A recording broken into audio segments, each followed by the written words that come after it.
Coming to you live from downtown Detroit, this is Benzinga's PreMarket Prep with your host, Joel Elconin. This is a volatile puppy here, isn't it? And Dennis Dick. I'm bidding a penny. I will buy the stock for a penny. With everything you need to start your trading day.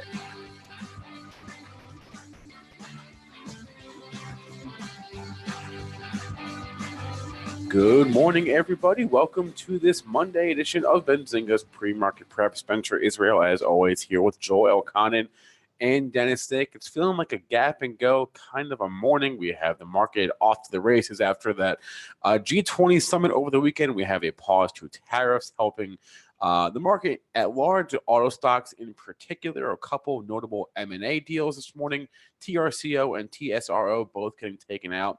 We have some Macau data that I thought was interesting. We have some interesting ratings. So a lot to discuss in the way of news. Our guest today, Tom Aspray, he would join us at 8:35. He's an independent trader. We've got a few of his charts. We're going to walk through some charts with him, and he's going to tell us what he thinks going into this week. And Joel, how was your weekend? And tell us about the S&Ps here overnight. S&Ps are moving up 40 handles, 27.98 and a quarter. That good news out of the G2 got a G20 got a straight up here. Pre-market high 28.14. My number on the upside is 28.18. That's your November 8th high. Coming back on the downside. Pre-market low 27.93. Man, you got to drop almost 30 handles to fill the gap from Friday at 27.64.75. Mid-range on the session up at 28.0350. Crude getting a bounce here as well, up $1.91 at 52.84. They love gold this morning as well, up 7.70 at 12.3370. Silver in the green by 25 cents at 14.47. And Bitcoin not getting a big boost from this. I have the futures up $5 at 39.40, trying to get back over $4,000. Triple D, we were texting over the weekend. I make sure you got out of bed at 3:45. What did you see out there? You know what? I got up at 3:30, and I've been up since 3:30 trading these markets. And I'll tell you, it's shockingly very quiet. This was a gap up, and everything just kind of gapped up. It's kind of hanging out. So there was very little opportunity at the 4 o'clock open, very little opportunity. Obviously, if you're overnight, you're happy as hell if you're overnight long. But if you're coming in this morning trying to figure out, how I can buy some stocks on the cheap, there is none to be had. The buying opportunity, like we've been saying here on this show for the last while, has been to buy the dips, obviously, anytime we've had a dip since the 20th. But, we've been talking about, we turned that day. We talked about it that morning on the show before it happened. And we've been talking about it ever since. Well, now you're seeing like upside capitulation. It felt a little bit like it Friday, like they were hungry for stocks and they really wanted to buy stocks at the close. Maybe some people knew there was going to be a deal. I don't know, but the market was blasting off the close. Now you get the news, not a buy on rumor, sell on news, a buy on rumor and buy on news. So I'm shocked at the extreme amount of stuff rallying across the board here. I'm shocked that the S&Ps rallied that much considering how much we've come. But obviously like the deal. So Spencer, give us the details, on what was said over the weekend here. That's got us up 45 handles. Biggest headline of the weekend is that U.S. and China have agreed to postpone an increase in tariffs, $200 billion worth of Chinese imports. They're going to pause. They're going to stop raising the tariff rate on those. They're going to pause it at 25%. There was a 10% increase scheduled, and that is no longer going to happen. So we're gonna stay put for now. So it's incredible here, Joel. If you would have told me this headline, on Friday this was going to happen, I would not have said we'd rally 45 handles on this. But it just shows how hungry they are for stocks. It's panic buying almost. So exactly the opposite of what we saw on November 20th, when everybody was selling, the stocks down. Nvidia, Square were down 10, 12% that day on no news. That was the panic sell. That was the capitulation event. Now it's the opposite.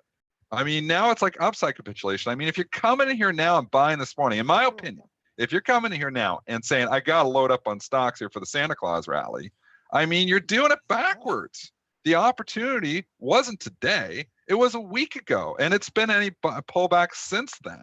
Now it's like, this is the time. If you're a swing trader, I think this is the time you ring the register. You say, thank you, rewarded. I mean, I bought Baba last week, a week and a half ago at 145 bucks. It's 168. I don't even know what to do. I stuck in my long-term portfolio. I'm not supposed to trade out of it, but it's up 15% in 10 days, eight days. I mean, it's hard not to take those gains. Anything you bought in the last week and a half, if you're a swing trader, I would say, take your targets. I'm taking the profits. I'm a swing trader on everything this morning. If you're a long-term investor, it's trickier because, there is still, that room. There's, a lot of catalysts to take us higher. There's going to be hungry money managers buying any dip now. I think we're going to see all-time highs again. So I'm still buy the dip guy. I've still got the bull cap on, but I will say, and I've had the bull cap on for a week if you've been watching the show, but I would say if I was in anything with short-term trades today, I would ring the register. Take your targets, right? I mean, if you have a target here and it's $2 above it, I mean, whatever your plan was before, don't let, the market alter it. You had that strong close on Friday, right? There was good indications here. I mean, how much has changed? I mean, there was the war, there wasn't a war, now there's a truce. I mean, nothing has changed. It's a temporary truce. Nothing has changed. This is a temporary thing. Yeah. But the sentiment of the market has changed. And it changed not over the weekend here. Nope. It changed last week. We've been talking about this. The sentiment has changed. The money managers aren't scared anymore. They weren't scared last week. They were buying every dip we could see in the big momos last week too. I mean, every time Nvidia would fall $3, there'd be buyers below for it. AMD was the same thing. We had a little pullback there, but since the 20th, it's all changed. The sentiment changed. That was the washout day. I know on CNBC they were saying we were waiting for the washout, and I was tweeting at those guys 3 days later saying, guys, we had the washout. Maybe we weren't paying attention on the 20th, but that was a washout. That was a washout. That was the biggest washout we've had in 5 years, probably. Really in this bull market, it's been a long time since you see stocks down 10% on no news. Boeing was trading down 20 points on no news. That was, you can see the day, you can see the chart, you can see the reversal that day. And we said it on that show. I'm like, if you've got money to put to work, now is the time, because there is just sheer panic out there. And it was. And it turned on a dime.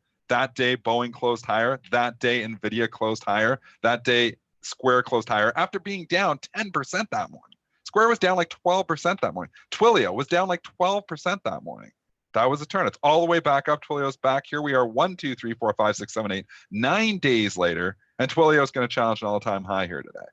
Incredible opportunity that was. This is the opposite. This is not the opportunity to come in here and buy, in my opinion. You are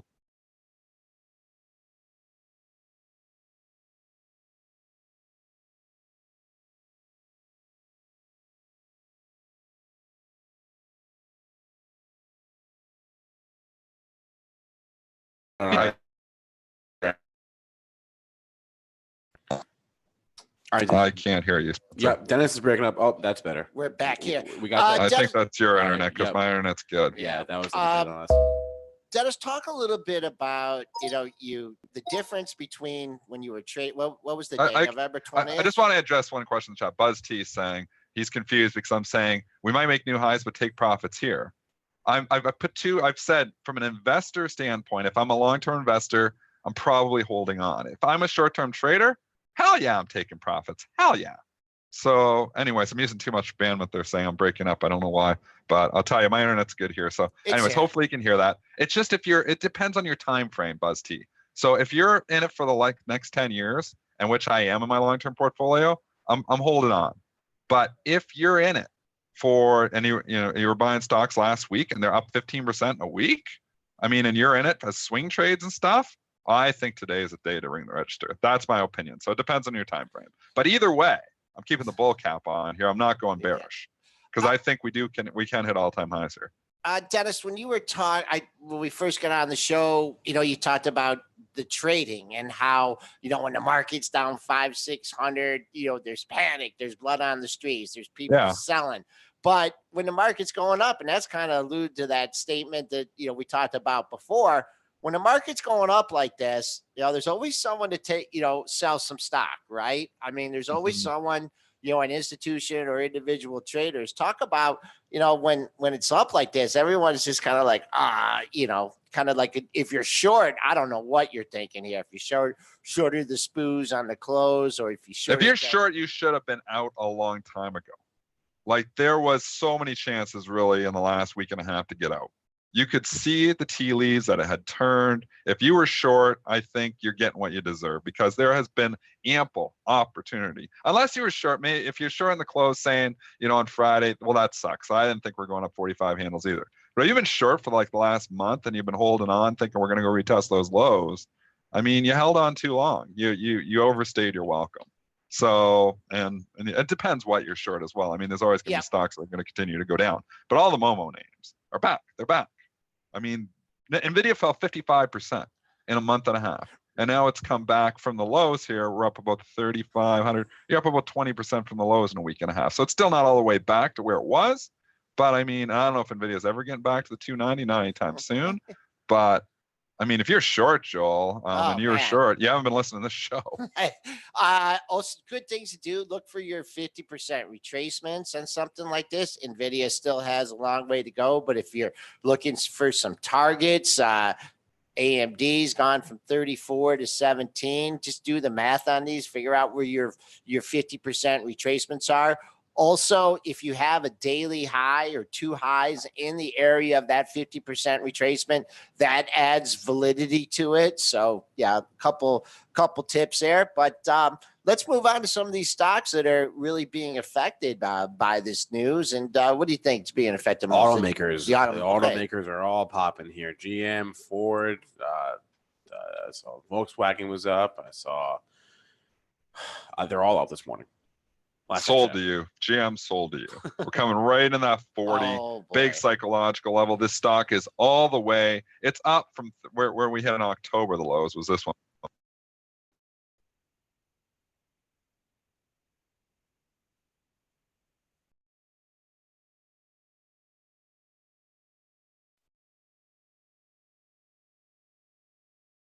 Forward in my long-term portfolio a long time too. Sold it all at the 950 area. It's 962 this morning. It's up, but I'm just not a believer in these long-term. And I think the GM rally is a gift.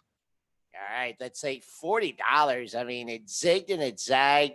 One thing I'm looking at this, it did fill a gap. I think there was an earnings gap, went back under 34. Your pre-market high comes in just above the area that we're trading at.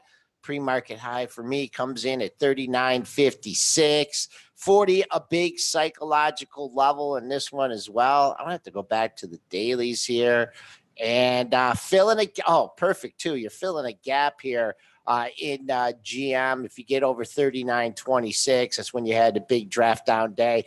Now, Ford's a different story. Ford's been in a major trading range between, I got the Goldman Sachs upgrade. I remember that, came down and filled the gap. But for the last 2 weeks, it's been stuck between 9 and 960.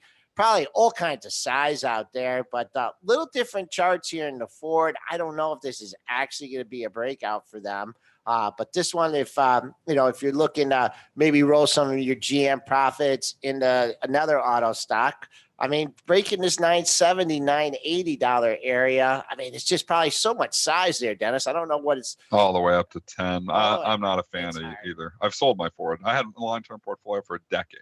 I sold it. That's how much I like Ford. So I'm not a believer short-term, and I'm not a believer long-term. I might be wrong. It's an opinion. But I think there's a lot of things that these automakers have problems coming ahead. Interest rates are still climbing. And you know what? You start seeing all-time highs in the markets, interest rates aren't going to slow down climbing. This is still ground zero. When interest rates go up, people buy less cars. And you've got the whole, we've talked about Gene Munster on here. That people might drive, less in the future, or they might not be owning as many cars because of the autonomous driving. You call up and you call your car comes, and there'll be car companies and different things. Gene Munster's all over this as well. So I'm done with these. My opinion. All right, then we got some Tesla news as well here. Spencer, you want to recap that for us? Not super huge news for the company, but they're just that Elon tweeted that they're going to be adding emergency vehicles to their AI neural network for the self-driving cars, but that's not notable for the stock or anything. So top $13. I mean, this stock is one that you know, it's evaluation's always been an issue. And I've said I wanted to own it. I wanted to own it. I can never bring myself to own it. But you know what? Whoever keeps and I see my Twitter stream littered with bears on Tesla all the time. These guys have been wrong continuously. Yeah, it hasn't gone that far in 5 years, but you know what? It's crawling its way back. And you know what? That 425 takeout price that was, you know, obviously bogus. It's not even that far from a 363 now. You know, we're not that far from those highs. Is it going to be resistance up there? Are you late to the party if you're buying in here?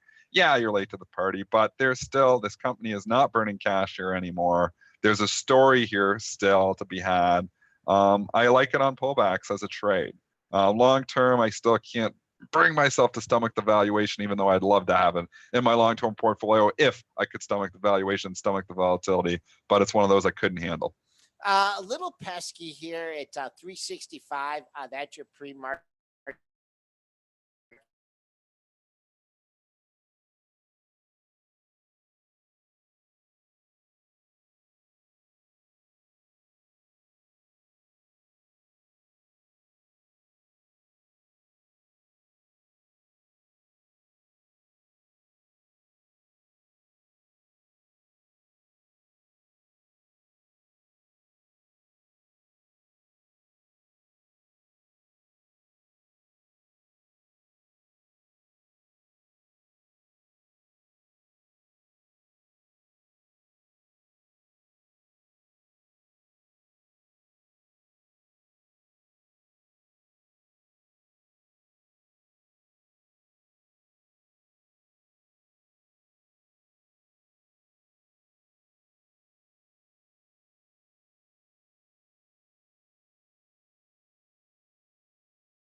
All right, folks. I'm not sure if you are still with us here. We had a minor internet outage here at the Benzinga HQ, but we are back. I'm going to settle up real fast, and we'll be right back in a moment.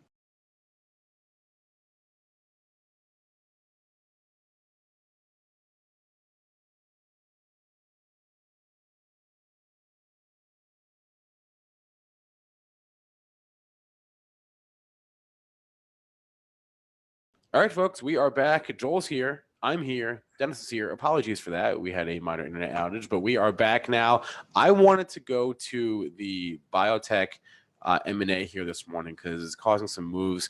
GlaxoSmithKline, GSK taking out TSRO, TSRO for $75 a share in cash. That brings the deal value up to $5.1 billion, including the assumption of some debt. So that's one. That's the move this morning, and that is causing some sympathy moves as well. Clovis as well popping on that. So TSRO and Clovis. Let's start, guys, with I guess TSRO will go straight to the price. I mean, this has been rumored for a while, TSRO, so it's not out of the blue. What is out of the blue is this is a huge premium, even from, so if you were in this on rumors and it had run up, I mean, we had run really on rumors, and the rumors were first surfacing on the 16th. So when the stock was $26. It ran to 46 on rumors that there's a deal potentially, you know, being worked on. And then the deal comes out and it goes up another 59%. I mean, what a premium GSK is paying here, because really the stock was around 26 bucks when rumors started. So crazy premium that they're paying. Not surprising, they're killing GSK. It's down 6.38%, which is a huge move for a huge pharmaceutical company over in Europe. I mean, this is giving back its entire month of gains of November in one day, one foul swoop. It's deserved. I mean, that's a huge premium. But anyways, it's small. It's not a huge deal for them. I think, what's the total? 1.6, Bill? What's the total deal? What did I just say? It was 5.1. Sorry. Oh, 5.1 billion. Yeah. So yeah, so it's okay. So it's a sizable deal. I thought it was, for some reason, maybe I was thinking of the other one. But so it is a sizable deal for GSK's market cap. Just to put it in perspective, it's always nice to compare. GSK is huge, $102 billion. So they can swallow this, no problem. But they're knocking it down, the 6% here this morning. So they're basically taking all this premium they're paying and knocking it right off the market cap of GSK. Trading at the lows of the pre-market session, 39.20 is your last print at 267. As Dennis said, giving back a lot of gains here from November. I got an area I like here, and I'm not going to let the pre-market chart shake me too bad here. You did have a low at 38.68, and then some lows just above that. So under $39, you had 4 lows back in late October, early November. Let's see if you find some buyers there. The recent low of the move has been 37.88. Nice premium paid here for TRCO. Huge premium. Yeah. But like, what are your thoughts with stock? It stocks up 20 points on the rumors, and now it goes up another 30 on the deal. Holy cow. I mean, people were being rewarded. Congratulations, whoever bought this on the rumors. But usually when you see the stock already trading a double from where the rumors started, these rumors originally came out. Look at the pro. Originally came out, I believe, on the 16th. That was why you saw TSRO take off that day. That's why it went from $26 to 38. I think it was CNBC rumor, was it not? It was a Bloomberg rumor. Bloomberg on the 16th, though, right? Yes, that's very correct. Yeah, so it's 26 bucks when the rumor started. So when they started cooking up the deal, it was 26, and they're paying 70, whatever it works out to, in the 70s, like high 70s. Yeah, wow, man, must be a real good company that glad GSK is paying anyways. And then GSK getting the beats. And then look at Clovis here as well. And that's the sympathy play, obviously, probably the most direct one, and it's up 30% here on this as well. So nice lift here for Clovis. If you're buying CLVS that day on those rumors, it went from $15 up to $17.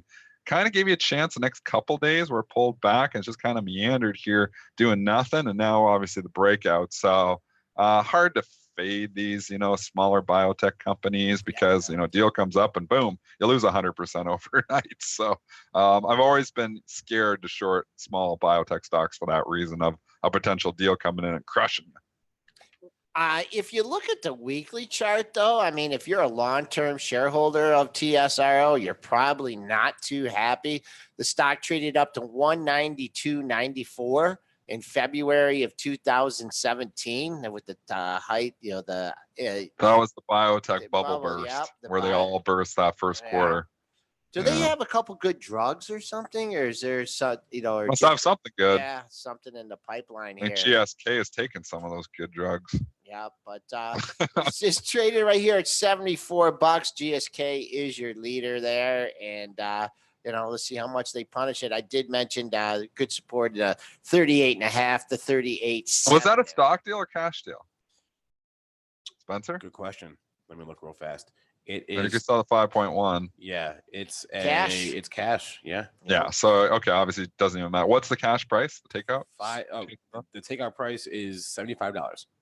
All right, so it's a buck down, so it's already done. So and GSK has been punished, so it's kind of done too. I don't think there's much to do here. If you're a long-term fan of this company and the fan of the merger, you do have some support down there in mid 38s in GSK. I own GSK a couple times. I've had it in my longer-term portfolio, but I don't know if I'm coming in here and buying it on this just because obviously the market's not that happy. But you can't argue with the support down in the mid 38s. While we're on the topic of M&A, might as well go to the other one this morning. TSRO, I'm sorry. Tribune Company, TRCO, again taken out by Nexstar for $46.50 a share. So NXST for TRCO for $46.50. Is that a cash deal or a stock deal? This is a cash deal, I believe.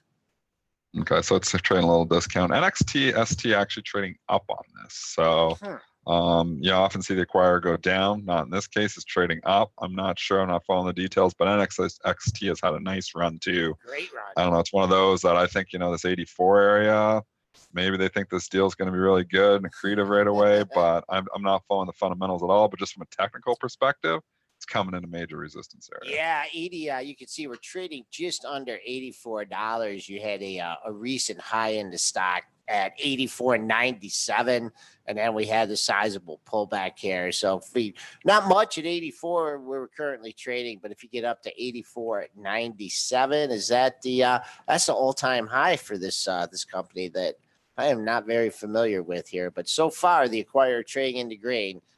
That is a little bit of a rarity. We'll see if and for TRCO, August 9th was when the deal with Sinclair was terminated, because remember they had tried this a few months ago. Yeah.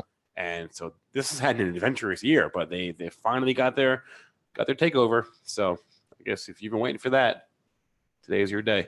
Any of the other media stocks moving off this, or maybe Sinclair, SBGI. I haven't checked them this morning. Have they moved?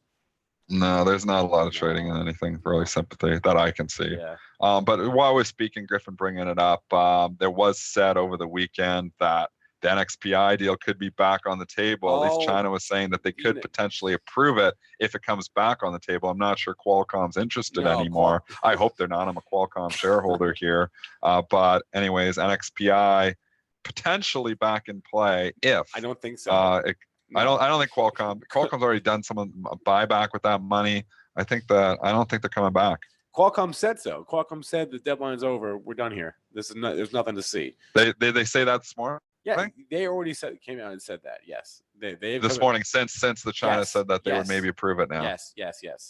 NXPI is still trading up 4% though. Just maybe they think that they're not telling the truth, or there's a potential. They already spent the money. They already spent the money, right? They were buying their own stock back. I'm glad they did that. I'm a Qualcomm shareholder, and I'm glad they didn't pay $125 for NXPI. They could buy in the open market, or if they're going to pay it, they're going to get a lot less premium now, I think. Dennis, I'm not sure if you might have covered this, but a question coming from the YouTube chat. When you talk stock deal versus cash deal, that does make a difference in M&A. I think that's just when you're figuring the ratios if you're going to do any arbitrage on it. If there's cash deal, there's really not any arbitrage to be had. I mean, it's kind of done. So a cash deal is a cash deal. The takeout price is there. I mean, on this TSCO, it's trading $1 below it, not on TSCO, TSRO. It's trading $1 below the takeout price. So there's really nothing to be done on that. It's gonna, if a good deal goes through, it'll slowly, climb its way back up to 75 eventually. But you come in here $1.20. So if there's something that happens, the deal falls apart, it'd be down to 45. So risk reward, the ARBs have priced in the deal's, very, very likely to go through. They wouldn't be only giving a $1.20 discount, but if you're coming in here trying to grab that last $1.20, high risk trade, because deals do fall apart for various reasons, and it can happen. So the risk ARBs are saying it's worth $1.20. There's big money. They have the odd deal fall apart. They still make money in the long run, but they stay obviously in all these deals. But if you're doing when there's a stock deal, then the stock price is still moving relative to the acquirer. So in the case of, which is a good segue here for us, Finisar, which reported earnings here this morning. The earnings don't matter as much for it, but what matters more is the price of IIVI. So IIVI is taking over Finisar, $15.60 cash, but there's a stock component 0.2218. So typically for every dollar that IIVI goes up, Finisar will move about 22 cents. That's at least off the ratio. And Finisar, not that you said they don't matter, but for what it's worth, they reported a mixed quarter, beat on the EPS, miss on the sales. Numbers don't matter as much as the ratio does, though. Right. Well, the numbers, can maybe bring down the acquirer. In some cases, you'll see that if it's a really bad quarter, you'll sometimes see the acquirer's stock actually put weight on the acquirer stock. But typically, when stocks get taken over, their numbers don't matter really anymore. Right. Not very much anyway. So it's like if they miss big time, it's not going to get slaughtered because it's getting taken over. Exactly. So it would need the IIVI to get slaughtered too in order for that to obviously go down. All right, so let me guess that there's a few buy imbalances out there this morning. There is, but they're small institutions holding, obviously, and not divulging their information very early. Alibaba, which is just an absolute monster here this morning. I do have it on still. Obviously, long-term portfolio, 291,000 shares to buy. That's a huge buy imbalance here. I see Square 56,000 to buy. Bank of America 115,000 to buy. They're not, huge. And I'm looking. You obviously want to look for sell imbalances and see something that's an outlier. But I'm not really seeing much there either. I think some of your defensive names are going to be weak. Pepsi had a ridiculous gap up on the close. I'm short Pepsi right now, just as a day trade, overnight trade. I will cover it here probably near the open, but it's already pulling in. I mean, it's down 67 cents. But if you look, we didn't even get a chance to talk about this, but there was some ridiculous gap ups on the close, probably for the end of the month. Pepsi ran up $2 in the last 5 minutes. It's ridiculous. XLV gapped up on the close over $1. That's why XLV, if you're coming this morning saying, whoa, XLV is not trading higher, what's going on? XLV was already up $1 too much on the close from Friday. So it's actually, because it's trading flat, it's really trading up $1 because it was like 94.87, 30 seconds before the close, and then it gapped up $1. You saw a lot of stocks doing this. So you got to be very careful. Just come on here and buy anything because there was some crazy moves on the close and some stock prices closes were out to lunch. AbbVie gapped up over $1. That's ABBV, Alpha Bravo, Bravo Victor. You saw Google, GOOGL, gap up, but OOG didn't gap up. So there was a little discrepancy there of 5 points. PayPal, PYPL ran up about 80 cents on the close. You saw ADI run up about $1 on the close. You saw some of the other defensive names like Coke run up on the close. You saw AWK, which was another one, run up about $1 on the close. And these were all just imbalances. They were just huge buy imbalances. And people, for whatever reason, investors were, or long-term investors put some big buy orders out there and the stocks have pushed the prices too high. So what you see now is a correcting of those prices here this morning because XLV would typically be up when the S&Ps are trading up 40 handles and it's not trading up because of the gap up close on Friday. Did you get those participating in the prints, or was there still like some of them late Pepsi, some of them I was participating in, some of them I was doing them after the fact.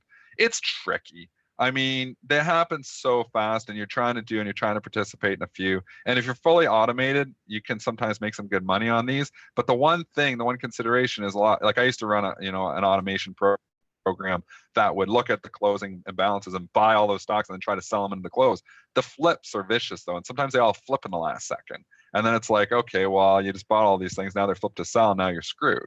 So it's tricky. I often just usually play the fades, where I'm throwing out, if something's going to gap up $1, I'll throw out a short and try to bring it in, then hedge it. So I was doing a little bit of that, with the stocks like the Pepsi, and then trying to hedge it, with equivalent stuff with Coke, same thing, trying to hedge it equivalently. But a lot of those actually came in Friday night too after the close. So you saw XLV quickly trading back down. So a lot of those you got short the close, you're able to cover 10 minutes after the close, XLV trading down 70 cents after the close because it was a ridiculous close.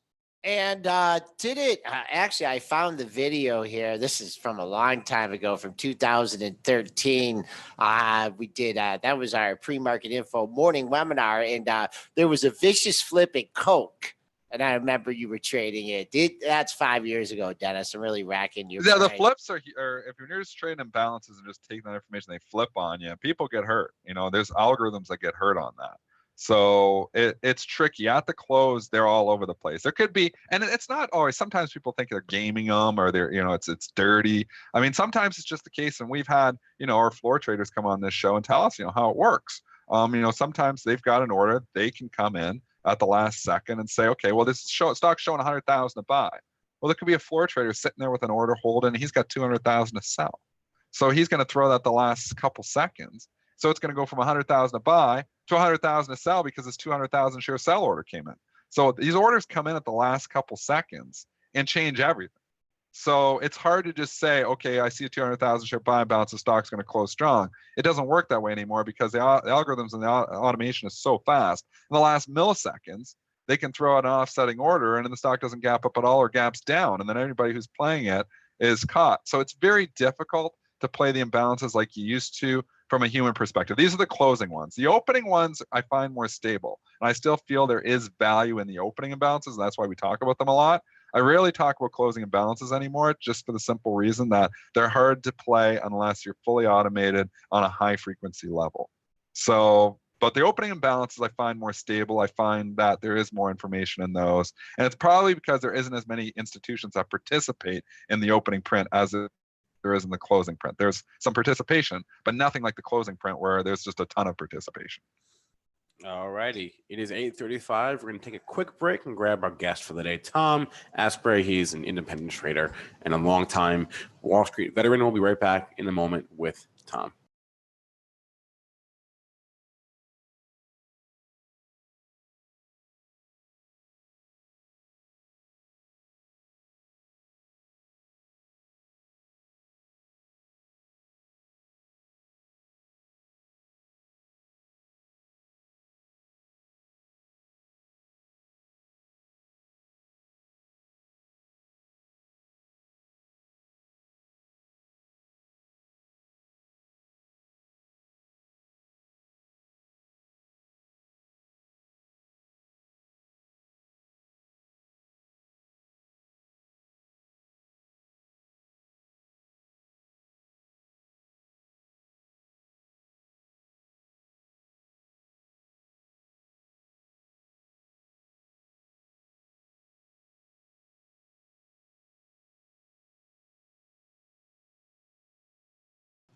All right, welcome back, everyone. As promised, we are joined by Tom Aspray, a longtime trader and a Wall Street veteran. Tom, how's it going today? It's going great. Exciting day, exciting night, actually. I'm sure you guys were up early probably too, watching the fun action overnight. Yes, I think we were all a little bit intrigued about how the market would open with things apparently not so bad at G20. But let's get to some charts you sent over. I want to start off as I pull up a weekly chart of the spiders that you sent over our way. Tell us what we're looking at here. Okay, we're glad to. We've talked before on the air about how I use the advanced decline line, for both long, intermediate, and short-term analysis in the market trend. So the breadth started turning around. You look for, this is a weekly chart, and a week ago it had dropped. The red line there on the bottom part of the chart is the AD line, and the green line is a moving average of that. So basically, when you're above that, it's positive, and when you see this sort of bullish zigzag pattern that we formed last week, it's quite bullish. Going back to the history of the S&P 500 AD line, these are rarely reversed, and essentially the AD line is already close to its high from September, suggesting that prices will ultimately hit a new high. So this is a pretty bullish setup. Last Wednesday's action really made it clear this was going to happen, in advance. So you're saying Wednesday's action so that's 3 days ago now, told you what was going to happen this week. That was your right. Yeah, that was your tell. Yeah, they set it up, because what I do is I look at down chart formations in the AD line. So they've been forming, like a continuation pattern. So there were clear downtrends, resistance levels in the AD lines. When I follow the AD lines, I follow 6 different ones, and that's what I teach about. And so they were signaling that all you needed after Monday, we had some really good advanced decline numbers. So adding Wednesdays onto that, by about 9:30 or 10, and I tweeted about 3:30 in the afternoon. This is gangbusters. It's gonna break out about these. Because 3:30 was like the advanced decline were I think 3 or 4 to 1. Okay, so breakout here though over what horizon? Is this the short term trend here? No, intermediate term. Give you the history. Like this chart, it dropped below for 2 weeks in late March, early April, after the correction this early in the year. It's been above that. It dropped down below the moving average, turned negative on October 12th. So it's flipped back to positive. If you go back before the chart, it is positive all the way back to May, I think May of 2017, when we also showed some bullish formations as the AD line at that point had just moved back above its moving average. So it can stay in this mode for, generally more than weeks, generally months. And I'm going to pull up this next one here. It's a chart of the Qs. Tell us what we're looking at here in the QQQ. Okay, that'll help explain exactly what I was seeing last Wednesday because, oftentimes the AD line will form a bullish divergence. It doesn't always, but, the chart here, I believe, shows that you have, you came down and at the low in late October, labeled 0.1, the Qs and the AD line both made a new low. But as we drop back to those lows in November, 0.2, I don't know if you have the chart, Phil, there we go. Part 2, it formed a bullish divergence. So prices were lower, AD line was higher. That indicated that fewer stocks were pushing the market down at that point. So you can see that line C, that's the bullish divergence.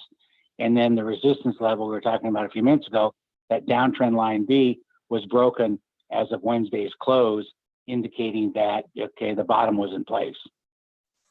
We saw similar formations in the S&P and in the Dow AD lines, not in the Russell and not in the New York Composite yet.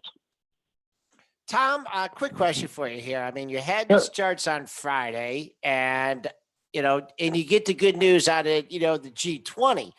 What if, Trump and Xi would have, gotten a big fight and Trump stormed out of there or whatever, the S&Ps could be traded down 40 or 50 handles. What would you take? I mean, would you be leaning on the low of the move? I know, because for me, I did my chart work, my homework in the afternoon, and I looked at a lot of charts and I'm like, wow, some of these charts really look itchy. They're ready to go. I hope we get a flat open. But now it's a total different scenario. I mean, what would have been, we could have been down 40 if things would have been bad. Definitely a good question. When I've seen these sort of formations, when it completed bottoms in the AD lines, if you get a setback like we could have, as you correctly put, I mean, you can see this downtrend in price in the Qs. We just hit it on Friday. So if you were inclined to be bearish, you had lots of reason to be a seller. Typically when you get bottoming formations, you get setbacks within there. The AD line, the strength of the AD line will tell you that's going to be well supported. So we could still get a pullback, Tuesday, I guess, or Thursday, but then that AD line should come back to that green line or the former downtrend, that line B. That would have been totally acceptable. So my view was I was getting, long on Thursday's open. If we get a deeper setback, I'd be a buyer of it if we had, today. So now, it's sort of a changed game, but it could have gone either way. And what about gap fills? I mean, there's a lot of times where I've been waiting for, an issue. Like I'll give you an example. Twitter had a gap up a while ago from earnings, and had a gap to fill at 29.77. Here I am standing, at 29.80 with my limit. It misses filling the gap by like a dime or something. I mean, how do you feel about, the percentages of the gap from today's action being filled? And would you tell long-term buyers, maybe to sit back? Yeah, you're having a big move here, but, be patient and wait for gap fills or wait for it to come back to a support area. Well, I mean, because it's really hard. I mean, you did have all those opportunities to buy last week and the week before and the week before. But now, how do you look at it? Are you more for gap fills, or are you more for going in a half of your position, and then if it comes back down and fill the gap, then you make another move?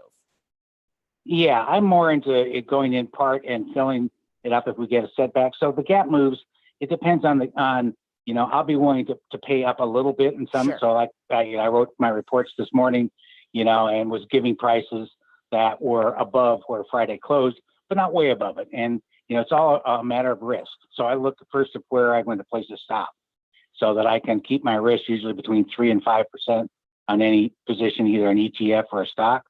So if I can measure that and say, okay, well, I can get an initial entry here, I'm sure there's going to be a pause. When the AD lines turn like this, there's always a consolidation pattern, maybe in a week's time or so. So you can see that green band on the bar chart. Those are called Stark bands. So those indicate, a 90% move, an extreme in price. So it's when it gets up there, it's a high risk buy, or if it's near the lower band at 0.2, it's a low risk buy and a high risk sell. So it kind of tells you when, not to be pressing either side of the market. So I think, today's stuff will wear off. And I think, you'll get some narrowing of the ranges That's what I look for 3 or 4 days out to add to those positions, Okay. because this suggests that, the correction is over. And what about for targets on the upside here? Stocks have had, some huge declines, NVIDIA, AMD, or Apple to mention. One thing I like to look at, and I know people have different views on the fib numbers. I like to look at like the 50% retracements of these moves and see if there's some daily highs that coincide with that. What should investors, if they, were fortunate enough to buy, I'm talking short-term swing traders, if they're looking to exit here on some of these positions, and without pulling up any particular chart, what is your kind of general rule of thumb here on these rebounds? Yeah, well, I look at use those start bands. I also look at the 50% retracement levels. Okay. And often I find that I use pivot levels, monthly pivot levels. I find the most accurate is when you can kind of, when a pivot level and a 50% retracement, either support or resistance coincide, you have a higher degree of confidence. So that's, kind of what I'm looking here. So for the Qs, for example, that 72.85, that's the daily start band for today. And of course, that last high, which was about 176, I think, is the key level to watch. That's where there's going to be some selling up in there, a little over 281 in the SPY. That's where everyone's looking for it to fail. So, short-term traders, if you're in it from last week, you don't ignore such a strong opening. No, it's hard to ignore. Any other individual sectors or anything here that you feel, maybe even we're having the big gap up here in the market today? Is there any particular sectors or issues that you feel maybe haven't come too far too fast? Yeah, I'm looking at, I use relative performance analysis, as sure you probably do, like the ratio of an ETF or a stock to the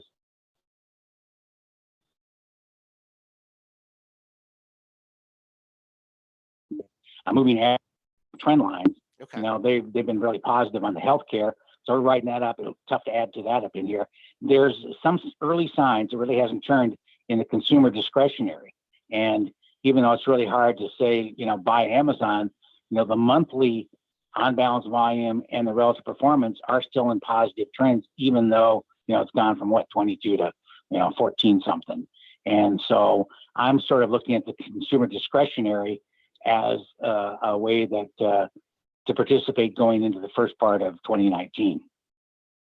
All right. And just real quickly, crude oil, I'm not sure if you chart that. Boy, it shook out everyone. It was leaning on the $50 area here, made a low, and now we're getting two lows under 50, and now we're rebounding here. Always subject to news here. If someone's looking to participate in this volatile crude oil market, do you have any technical points of interest? Yeah, I think this move, I'd be watching the pullback. I was interested, and I almost wrote it in my weekend column, but it's really interesting to look at the open interest for that entire decline in crude oil.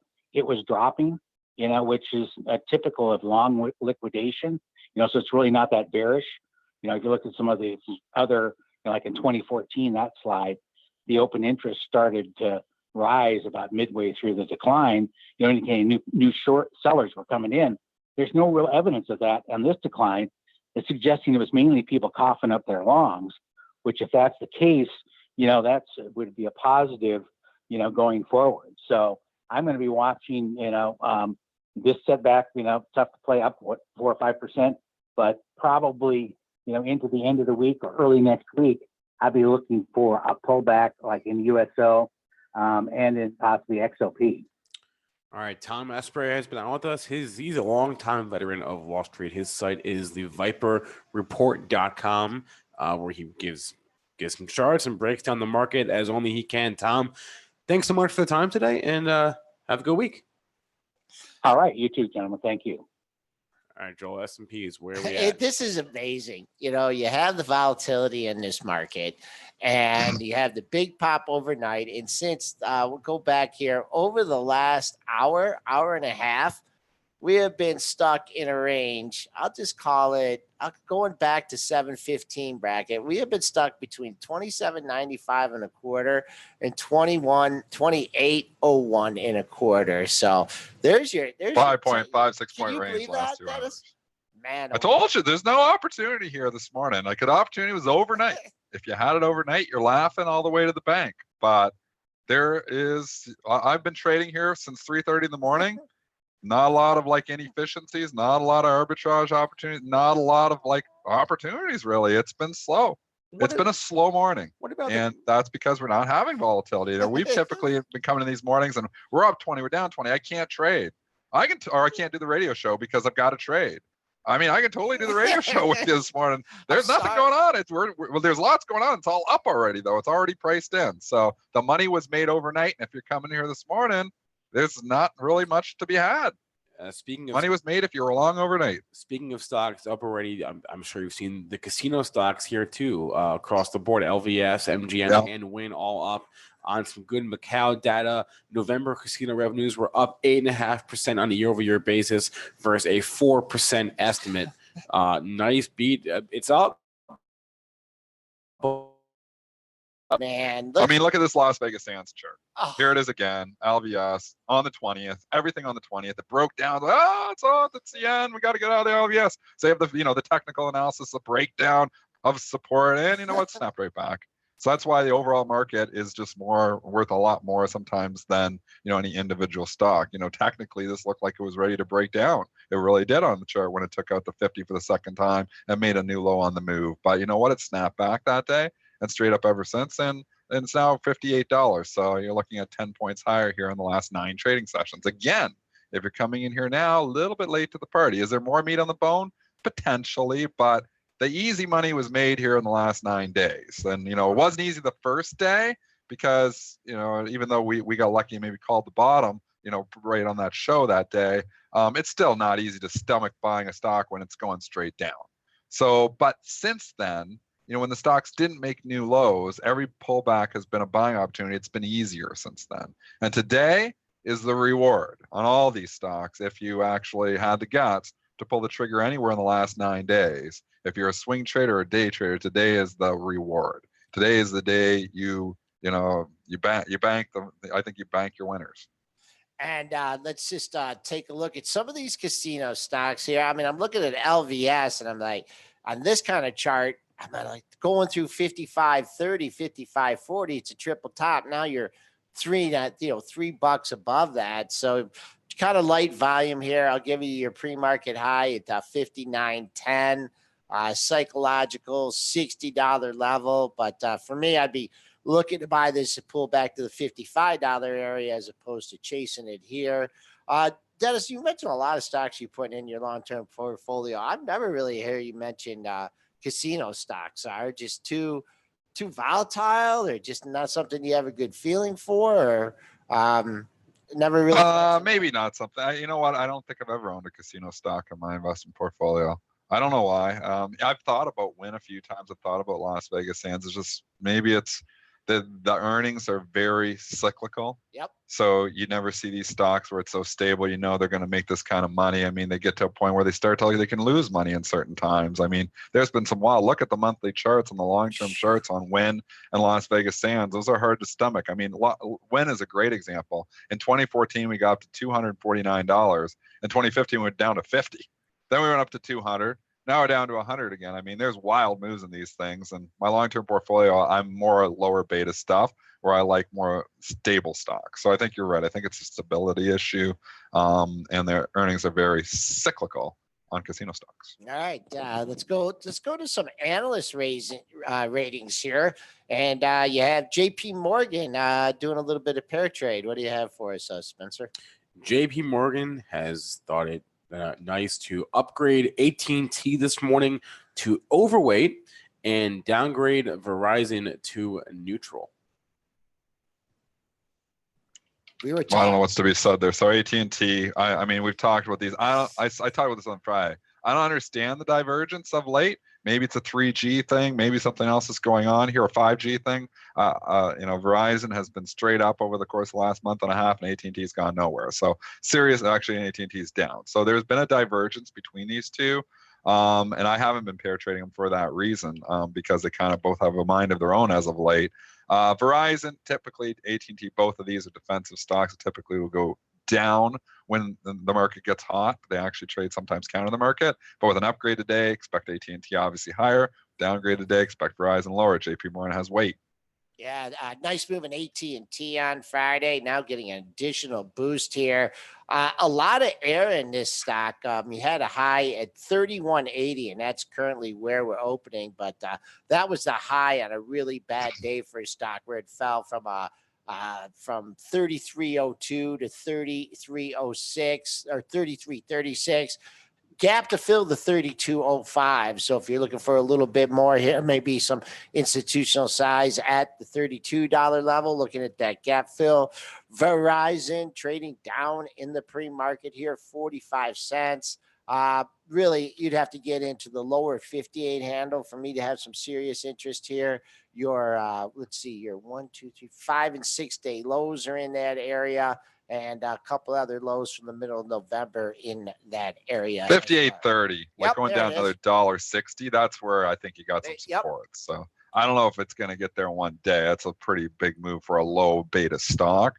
But I think over the course of the next, if we still get this risk on environment here, it could drift down. I think that's, if I was looking to get long, I think you might get a shot down there at 58.30. I'm not looking to get long though. In addition to JP Morgan and Cowen and Company also upgrading AT&T this morning to double upgrade. Look at that. To outperform. What about Roku here? Roku catching an upgrade from D.A. Davidson to buy.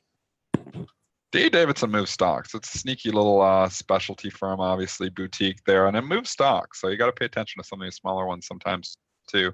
Roku's obviously a beneficiary of a very strong market here as well, higher beta. Stop going down, reverse that one day. We talked about it. I think somebody asked about this a week ago, and it wasn't participating. Well, it turned around and kind of put in a double bottom there, 37.51, 37.76 just the last few days. And today obviously starts participating. So now I think you got buyers on pullbacks here. So when somebody asked me a week ago, I was like, nah, because it's not participating. It's starting to show some life here now. And this obviously upgrade helps it too. I'm not chasing it here this morning, but I think in the lower 40s, I would be interested. Yeah, getting a nice pop here, trading up 228, just near the highs of the pre-market session, which is 43.25. Decent volume here as well. Not much in the 43 or early 44 handle. 44.55, another potential target. That's $1.50 away, and then you got another buck up to 45.68. So it's had a nice run up. It's pulled back here. Nice little rounding bottom. And you got a level to lean on here. The low of the move at 37.51. And that was actually a double bottom. They put in a 37.51 and a 37.76 low. That was on Wednesday and Thursday of last week. A couple other ratings. But before we do that, I wanted to ask a question from early on in the chat that I want to make sure we get to. I don't know the answer to this, guys. But with the market being closed on Wednesday, what does that do for the companies reporting earnings after the bell? That includes Lulu, that includes Five Below, Cloudera, Brown-Forman, a number of interesting names there. Are they still going to report on Wednesday? This is an interesting conversation I had with you over the weekend, Joel. I have not been in the trading since we've had, it's the last president to die was it Reagan? No, it was Gerald Ford. Gerald Ford in 2007. Oh, so we have seen this. Yes. Oh, I can't remember though. I don't remember the market closing in 2000. Did they close it? Yes, they did. Huh, I don't remember. So I can't even answer that question. I would assume some of the companies may move that earnings date. Sometimes you see out of respect that they move it. Sometimes they don't. So sometimes they'll still report, and obviously if the markets are closed, you just won't be able to trade it. But this is something I've only seen once, and I don't really. 2007 was an insane year. Those were really high volatile years. So I probably just don't remember because of all the volatility there. But he actually died December 26, 2006. But I think they may have the day of mourning. The day of mourning may have been. I don't know. Yeah, I don't know. Those are good questions. We don't have a lot of. I don't know. I don't have a lot of experience with the sudden market closures for a president's deth. Yeah. Joel, you remember Reagan, and that would have been the 90s. Yeah. Joel remembers Roosevelt, I think. Yeah. When FDR, man, I was sad when him and Harry. That's the last Democrat I voted for. I'm just joking. No, what I remember when I was working at Oldie at the time when Reagan died, even though the markets were closed, I don't know if we